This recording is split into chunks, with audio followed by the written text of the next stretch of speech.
feel nauseous, believe me. Never had a lot of shit come easy. Had to work hard, struggle just to be me. Had to rise up just so they could see me. You will hear a conversation between a psychiatrist in the medical centre of the college and a new student. First, you have some time to look at questions 1 to 4.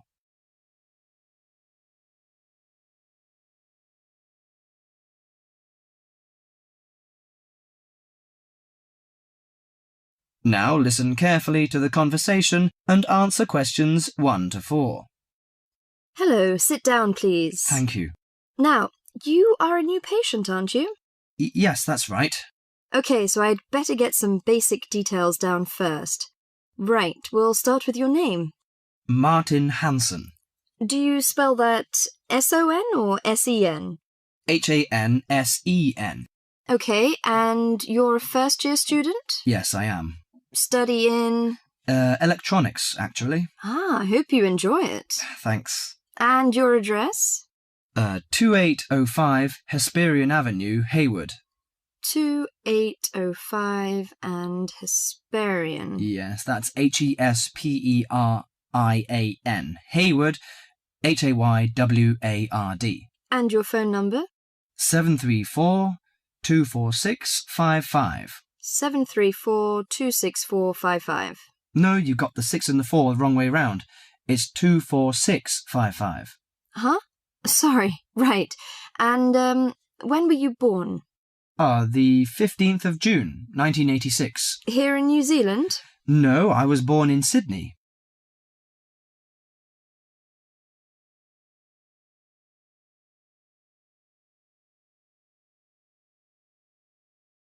Before you hear the rest of the conversation, you have some time to look at questions 5 to 10.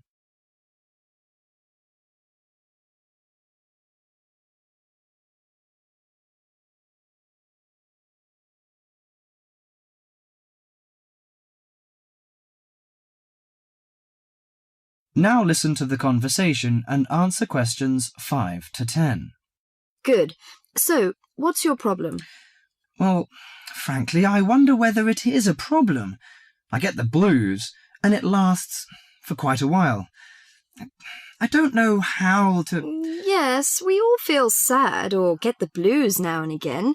Generally, our sadness lessens in time, and with the support of friends. However, if the depression leads to difficulty in thinking and greatly disrupts your daily routine, it can be evidence of a psychiatric problem. What do you feel exactly?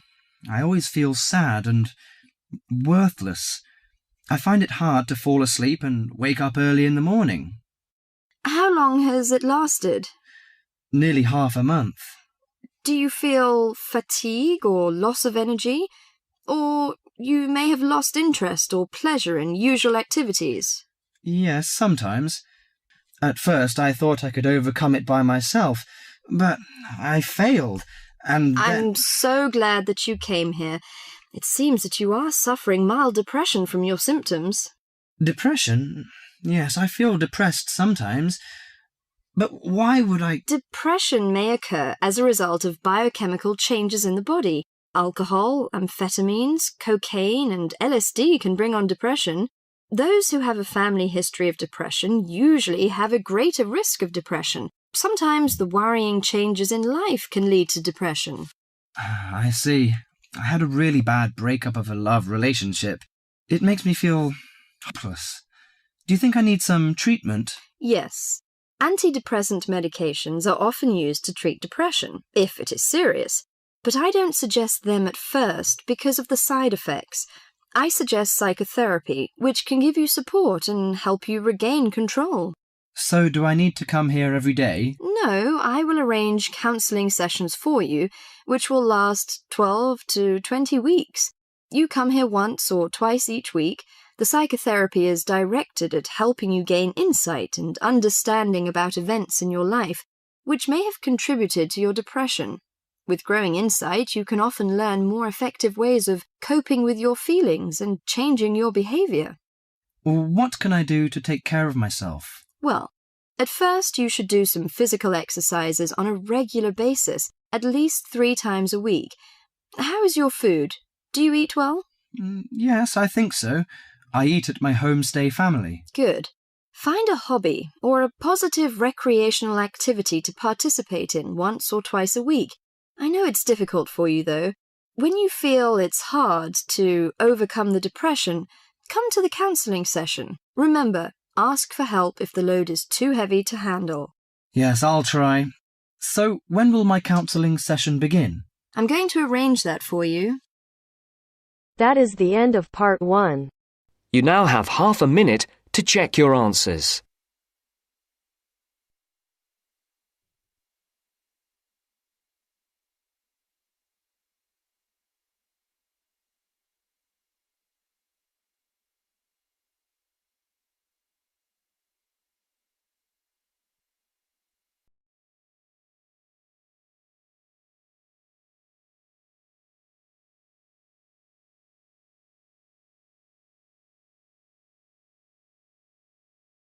Now turns to part 2. Part 2.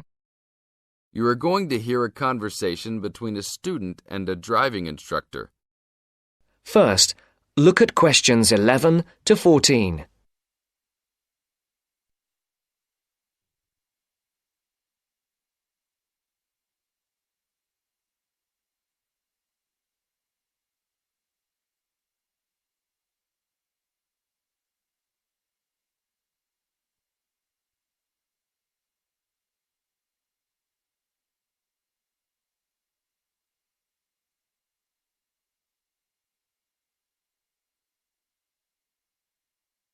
Listen carefully. Hello, I'm going to be your driving instructor today. Are you ready to begin? Hi, hope you don't mind. It's my first time driving a car. Of course not. That's my job. I teach people like you how to become a safe and responsible driver. So let's begin. Remember, the most important rule of driving: safety first. There are some steps to follow. First, you should put on your seatbelt. You should always remember to do that. In case of an accident or emergency, having a seatbelt on is of utmost importance. Okay, I have my seatbelt on. Now what should I do? Start the car. Good. Now make sure that the steering wheel is in the proper position and that your seat is not too far or not too close to the pedals. I'm all ready to go. Should I shift into first gear? Don't forget to put the parking brake down. You don't want to drive with that up. Oh yeah, I almost forgot. If I have the parking brake on, I won't be able to accelerate. Yes, that's right. Now put the car in reverse and slowly back out of the parking space. Good. Put the car in first gear. When should I shift? Is it better to shift slowly or quickly? You can shift whenever you feel is appropriate. This means shifting should occur smoothly. Do not shift too slowly or you will stall. Shifting too fast will waste gas. Shifting is simple. Just remember to shift smoothly. To shift, you will have to push the clutch and then push the gas pedal. Before the broadcast continues, look at questions 15 to 20.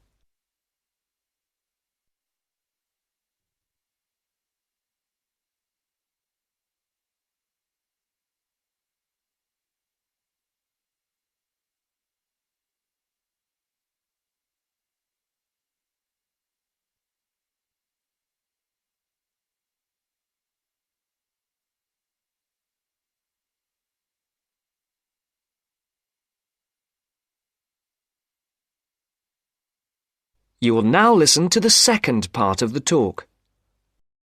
Remember, smoothly is the key to good shifting. Like this? Yes, that's good. Now keep it slow. Don't drive very fast just yet. Be sure to constantly check your mirrors for oncoming traffic. Always be aware of everything that is around you, including 3 important things.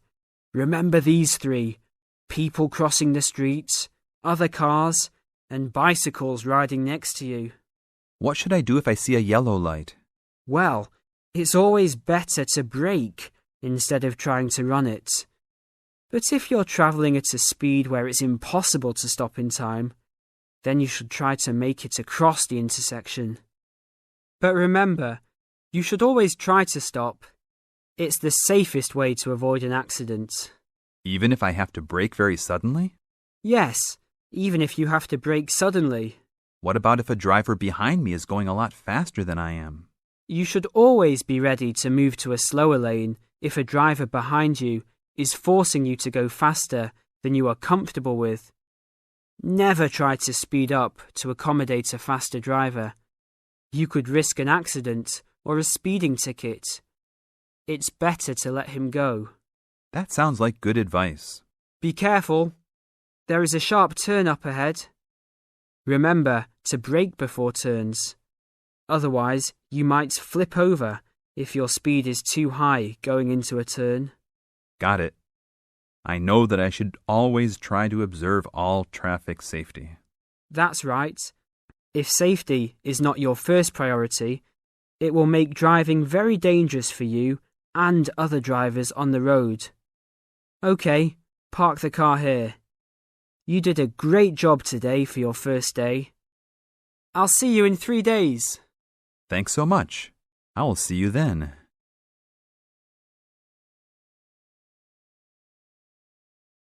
That is the end of part 2. You now have half a minute to check your answers.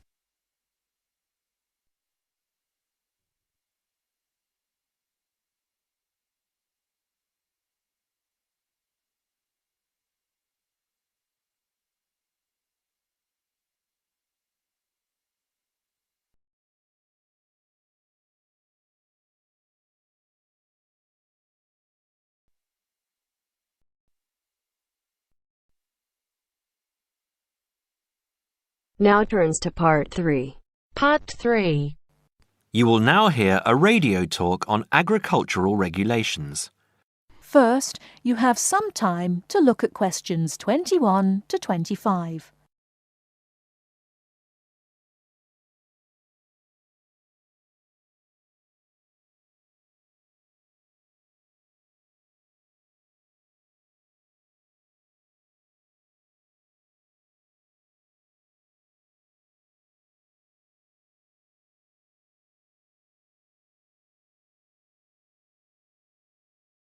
Now listen carefully and answer questions 21 to 25.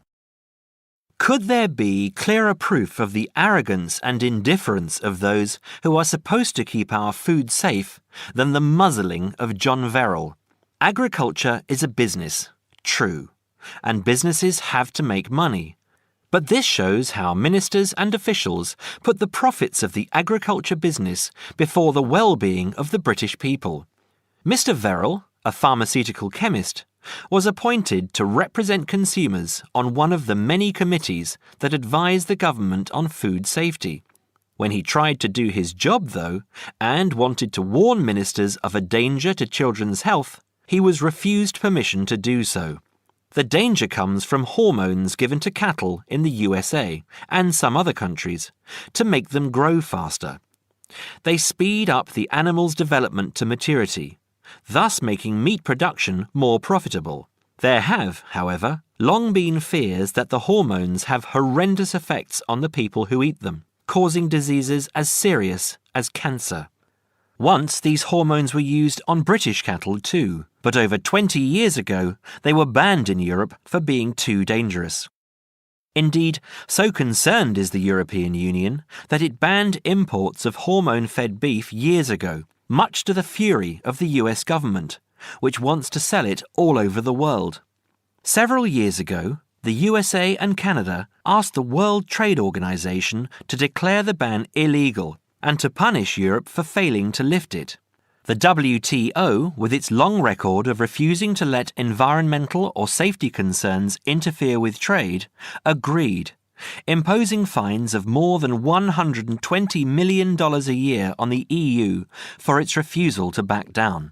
The British government now backs the Americans, claiming that there is no proof that hormone-fed beef does any harm. This is where Mr. Verrill comes in. He is very angry with the government, especially as their claim comes out just after a Danish study shows that growth hormones are 200 times more dangerous than was previously thought. Worried by these findings, Mr. Verrill spoke to government representatives, who did nothing. Before you hear the rest of the talk, you have some time to look at questions 26 to 30.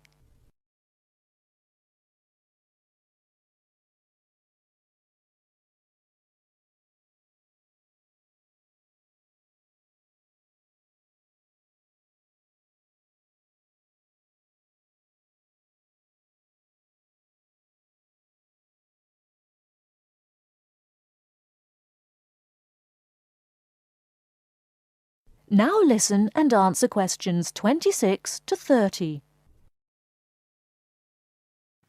Not only that, but they have not been testing beef which is imported, which, by law, they are required to do. This directly affects the British public, as about 40% of the beef British people eat comes from abroad, supposedly from countries like Brazil, which does not allow the use of growth hormones. Brazilian beef is stocked by some British supermarkets and widely used in catering.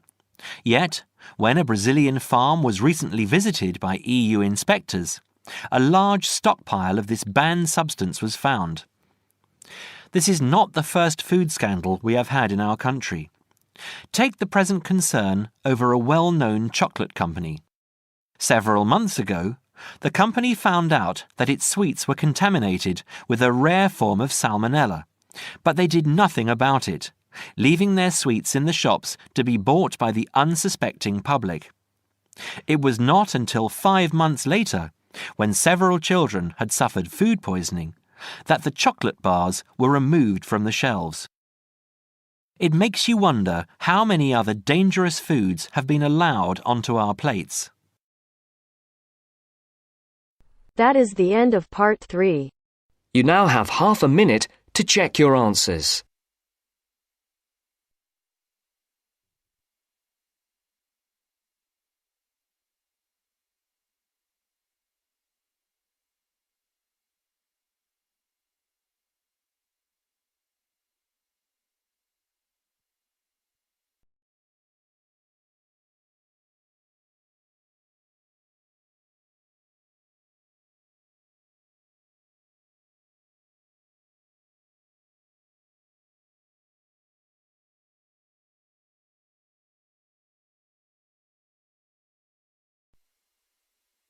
Now turns to part 4.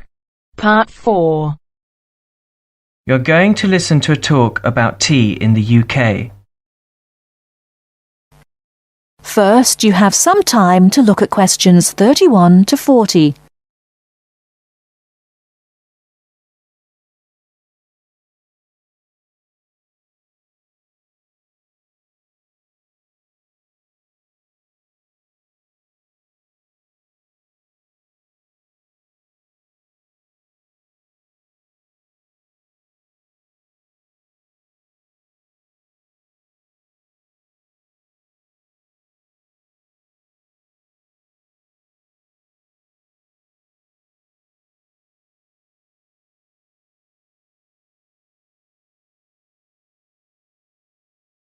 Now listen carefully and answer questions 31 to 40.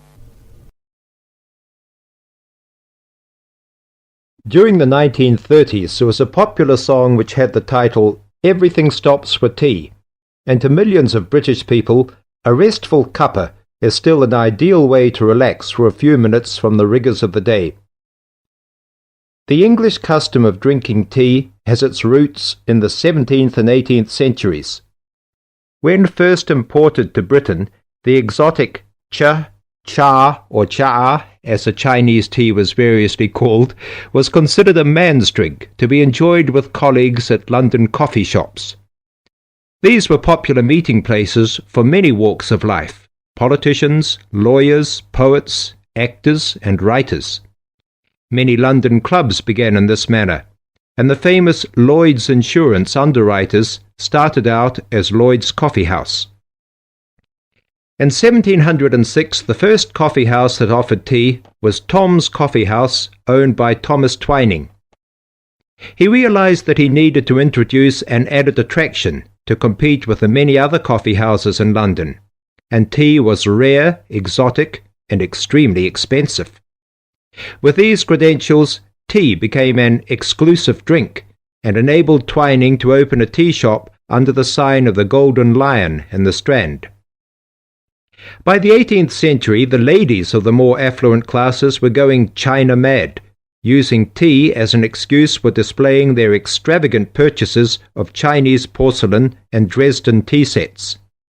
A comprehensive tea tray would consist of a teapot and stand, teacups and saucers, sugar bowl, milk jug, and basin for discarded tea and tea leaves. Tea was still expensive and kept in locked tea caddies. Skilled craftsmen fashioned caddies of carved inlaid woods fitted with crystal and precious metals. To ensure the servants weren't tempted by this priceless commodity, the caddy was kept locked, and only the mistress of the house held the key and prepared tea when guests came to visit. No well-brought-up young Englishwoman could consider herself socially acceptable unless she knew how to brew a proper cup of tea. As the 18th century progressed, changes in commerce and working hours resulted in the main meal of the day being taken much later in the evening. The prospect of lasting from breakfast until evening did not appeal to the Duchess of Bedford, who is usually credited with being the first to alleviate late afternoon hunger pangs by introducing a small 4 o'clock meal served with tea. With time, the light, wafer-thin toast or delicate white bread gave way to exotic fillings like tomato and egg, cucumber, chicken, or potted shrimps, followed by buttered scones, crumpets, or elegant pastries. The popularity of tea continued to spread, but it was not until 1839 that the first shipment of Assam Indian tea was landed in Britain. A healthy trade with India was soon established, and tea clippers, like the Cutty Sark, now a museum in a dry dock at Greenwich, were reaching the peak of their sailing days. In 1879, the first limited shipments of Ceylon tea began to arrive, and by 1880 this had been firmly established alongside Indian and China teas, giving the broad range of teas that are available today. There have been few changes in 3 centuries of tea trading. London is still the centre, and indeed Twining still has a shop on the site of the original Tom's Coffee House at 216 The Strand. The name Twining has been linked with tea for over 280 years. Indeed, it was Richard Twining, in his capacity as chairman of the dealers of tea, who in 1784 persuaded Prime Minister William Pitt to reduce the high tax on tea, making the beverage more accessible to the general public.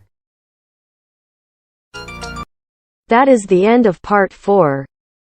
You now have half a minute to check your answers. I feel nauseous, believe me. Never had a lot of shit come easy. Had to work hard, struggle just to be me. Had to rise up just so they could see me. Did what I had to do just to feed me, and what was left over I put towards my dreaming. But the only thing in life that has meaning are the things you gotta work for, believe me. Take into your hands a plan your own hands can land.